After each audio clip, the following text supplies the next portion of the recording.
दोस्तों, क्या आपने किसी को यह कहते सुना है, काश बेटा होता, वंश कैसे चलेगा, पिंडदान कौन करेगा, बेटी क्या करेगी।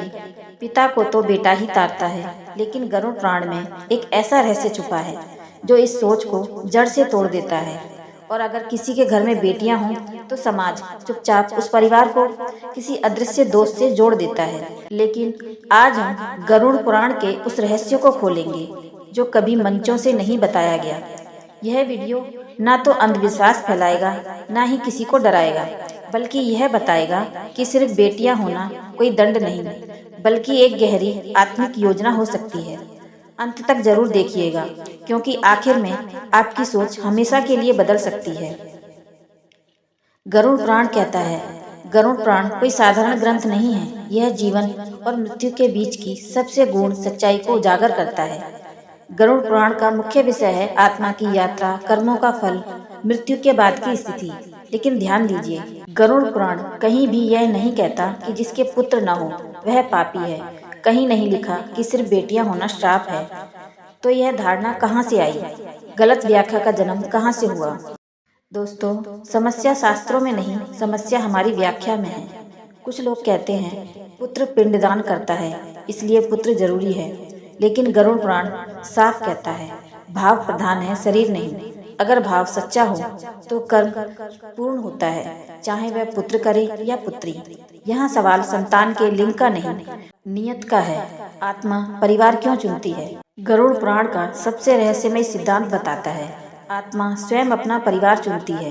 वह उस घर में जन्म लेती है जहाँ उसके कर्मों का हिसाब पूरा हो, जहाँ उसका अहंकार टूटे, जहाँ वह अगला स्तर पा सके। अब जरा सोचिए, अगर किसी आत्मा को सेवा का संस्कार सीखना हो, ममता को समझना हो, त्याग और करुणा का अभ्यास करना हो, तो वह किस ऊर्जा को चुनेगी? स्त्री ऊर्जा, बेटियों का वातावरण। इसलिए सिर्फ बेटियां होना कभी कभी आत्मिक उन्नति की सीढ़ी होता है। बेटियां लक्ष्मी या कर्म, शास्त्र कहते हैं कन्या लक्ष्मी स्वरूपा है, लेकिन गरुड़ पुराण इसे और गहराई से देखता है। जहाँ बेटियां होती हैं वहाँ अधिकार नहीं, दायित्व बढ़ता है। वहाँ अहंकार नहीं, विनम्रता आती है। वहाँ वंश नहीं, संस्कार चलते हैं। दोस्तों, यह वीडियो उन लोगों के लिए नहीं है जो जल्दी जल्दी उत्तर चाहते हैं। यह वीडियो उन आत्माओं के लिए है जो सालों से एक प्रश्न लेकर जी रही हैं कि हमारे घर में बेटा क्यों नहीं है। बेटियां हैं, घर भरा हुआ है, फिर भी समाज की नजरों में कुछ अधूरा सा लगता है। कभी किसी ने सीधे नहीं कहा, लेकिन हर इशारे में एक सवाल छुपा रहा। आज यह वीडियो किसी को दोषी ठहराने के लिए नहीं है। आज हम गरुड़ पुराण के उस गूढ़ संकेत को समझेंगे जिसे सदियों से गलत तरीके से समझा गया है। यह वीडियो डराने के लिए नहीं, बल्कि आत्मा को शांत करने के लिए है। गरुड़ पुराण को लोग मृत्यु का ग्रंथ समझते हैं, लेकिन वास्तव में यह कर्म और चेतना का ग्रंथ है। यह बताता है कि आत्मा कहाँ से आती है, किस उद्देश्य से जन्म लेती है और किस कारण किस घर को चुनती है। गरुड़ पुराण स्पष्ट कहता है, आत्मा का जन्म संयोग नहीं होता। न बेटा संयोग है, न बेटी संयोग है। सब कुछ कर्म और उद्देश्य से जुड़ा है, और यहीं से हमारी यात्रा शुरू होती है। गरुड़ पुराण के अनुसार आत्मा माता पिता नहीं चुनती, वह संस्कार और वातावरण चुनती है। अगर आत्मा ने पिछले जन्म में अधिकार को प्रेम समझ लिया, शक्ति को धर्म मान लिया और स्त्री को कमजोर समझा, तो अगला जन्म ऐसे वातावरण में होता है जहां यह सब टूट सके। सिर्फ बेटियों वाला घर अक्सर इसी उद्देश्य से चुना जाता है। यहाँ मेरा वंश की भाषा नहीं चलती, मेरा नाम का घमंड नहीं टिकता, और आत्मा धीरे धीरे झुकना सीखती है। यह प्रक्रिया कठोर लग सकती है, लेकिन यही उन्नति का मार्ग है। गरुड़ पुराण के अनुसार बेटियां होने के 5 गुप्त संकेत हैं। गरुड़ पुराण कहता है, अहंकार आत्मा का सबसे बड़ा बंधन है। जब आत्मा यह मान लेती है कि सब कुछ मेरे कारण है, तो उसका पतन शुरू हो जाता है। सिर्फ बेटियों वाला घर उस आत्मा के लिए एक आईना बन जाता है। यहाँ वंश का अहंकार टूटता है, नाम का मोह गिरता है और आत्मा नम्रता सीखती है। यह दंड नहीं, शुद्धिकरण है।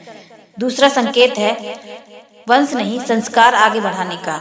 समाज कहता है वंश चले, गरुड़ पुराण पूछता है संस्कार चले या नहीं। बेटियां नाम नहीं लेकिन संस्कार आगे ले जाती हैं। वे जहाँ जाती हैं वहाँ मर्यादा, करुणा और संवेदना छोड़ जाती हैं। गरुड़ पुराण का संकेत है, आत्मा को नाम से नहीं संस्कार से पहचाना जाता है। तीसरा संकेत है देव ऋण की पूर्ति। गरुड़ पुराण 3 ऋण बताता है, पितृ ऋण, ऋषि ऋण और देव ऋण। देव ऋण मतलब निस्वार्थ प्रेम, बिना अपेक्षा सेवा। सिर्फ बेटियों वाला घर अक्सर देव ऋण की प्रयोगशाला होता है। यहाँ त्याग सिखाया जाता है, अपेक्षा छोड़ी जाती है और आत्मा ईश्वर के निकट आती है। चौथा संकेत है स्त्री ऊर्जा का संतुलन। जहाँ स्त्री ऊर्जा को दबाया गया हो वहाँ प्रकृति संतुलन बनाती है। बार बार बेटियों का जन्म इसी संतुलन का संकेत है। यह दंड नहीं, प्राकृतिक न्याय है। गरुड़ पुराण कहता है स्त्री ऊर्जा बढ़े तो करुणा बढ़ती है और आत्मा हल्की होती है। पांचवा संकेत है मोक्ष की वैकल्पिक राह। गरुड़ पुराण कहता है मोक्ष का रास्ता केवल कर्मकांड नहीं होता। गरुड़ पुराण कहता है भाव जितना शुद्ध, मोक्ष उतना समीप। कुछ आत्माओं के लिए मोक्ष की राह बेटे से नहीं, बेटी से खुलती है। मृत्यु के बाद आत्मा अकेली होती है। उस समय जो उसे स्मरण करता है वही उसे सहारा देता है। बेटियां नाम लेकर पुकारती हैं, यादों से जुड़ती हैं, भाव से प्रार्थना करती हैं। गरुड़ पुराण कहता है भाव से निकली एक पुकार आत्मा तक सीधी पहुंचती है। इसलिए कई आत्माएं पुत्र से नहीं, पुत्री से मुक्त होती हैं। समाज पूछता है बेटा क्यों नहीं? गरुड़ पुराण पूछता है धर्म निभाया या नहीं? नाम मिट जाता है, वंश मिट जाता है, शरीर मिट जाता है, लेकिन कर्म आत्मा के साथ जाते हैं। यही सत्य है। अगर आपके घर में सिर्फ बेटियां हैं तो सम्मान, स्वीकार, अहंकार, त्याग, प्रेम, यही आपका मोक्ष का मार्ग है। दोस्तों, बेटियां कोई कमी नहीं है, वे उत्तर हैं उस प्रश्न का जो आत्मा ने स्वयं से पूछा था। गरुड़ पुराण कहता है जो आत्मा करुणा से भरी होती है उसे यमलोक की यात्रा सरल मिलती है। स्त्री आत्माएं कम यातना पाती हैं, जल्दी न्याय पाती हैं, शीघ्र गति प्राप्त करती हैं। इसी कारण बेटियों की प्रार्थना अधिक प्रभावशाली होती है। गरुड़ पुराण ये भी कहता है कि स्त्री केवल शरीर नहीं, वह संवेदना की ऊर्जा है।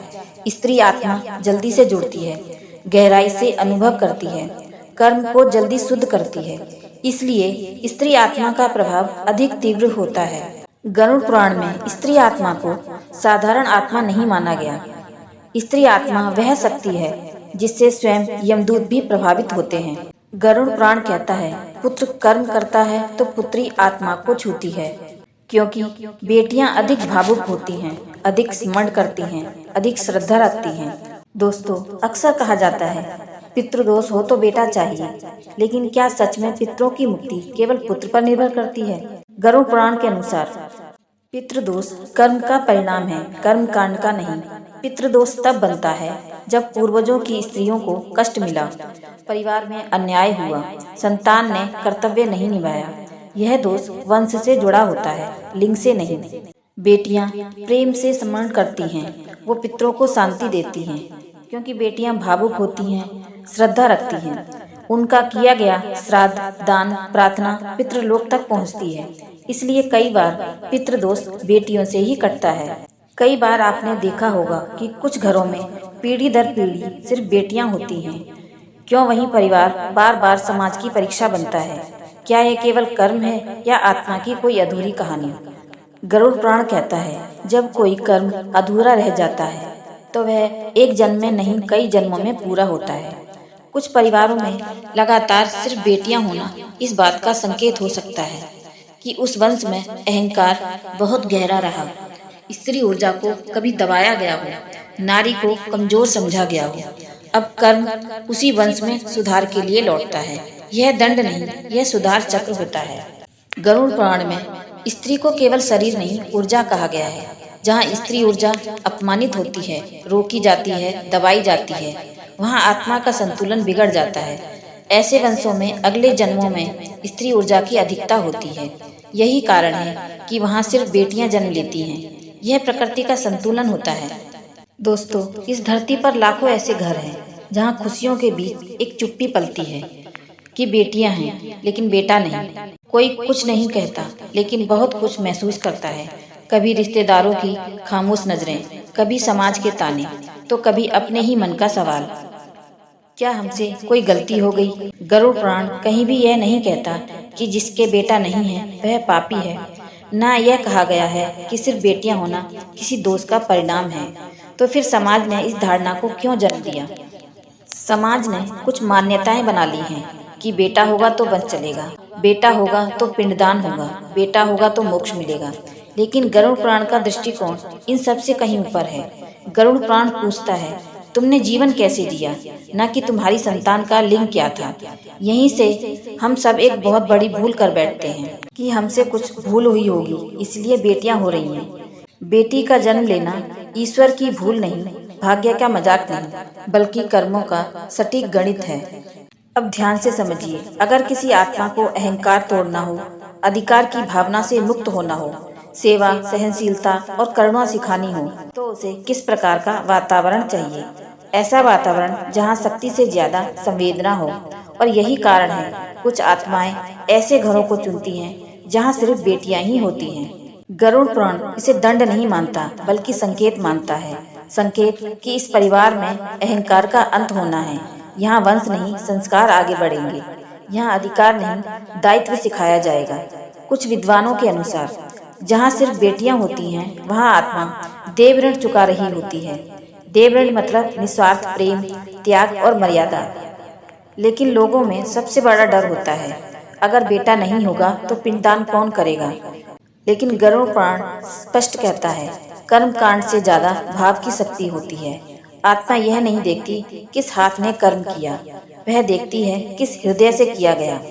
आज बेटियां श्राद्ध कर रही हैं, बेटियां पिंडदान कर रही हैं, बेटियां आत्मा को शांति दे रही हैं और आत्मा को पूर्ण गति मिल रही है। दोस्तों, अगर आपके घर में सिर्फ बेटियां हैं तो इसे कमी मत समझिए। संभव है ईश्वर ने आपको एक ऊंची परीक्षा के लिए चुना हो। संभव है आपका घर अहंकार नहीं, आत्मिक विकास की भूमि हो। याद रखिए, बेटियां अभाव नहीं, बेटियां बोझ नहीं, बेटियां शाप नहीं, बेटियां ईश्वर का संकेत है। अगर यह वीडियो आपके दिल तक पहुंची हो तो इसे लाइक जरूर करें और किसी ऐसे व्यक्ति तक पहुंचाएं जो खुद को दोषी समझ रहा हो। गरुड़ पुराण डराने नहीं, जगाने के लिए आया है। मिलते हैं अगले वीडियो में ऐसे ही गहरे और गूढ़ रहस्यों को जानने के लिए। हर हर महादेव।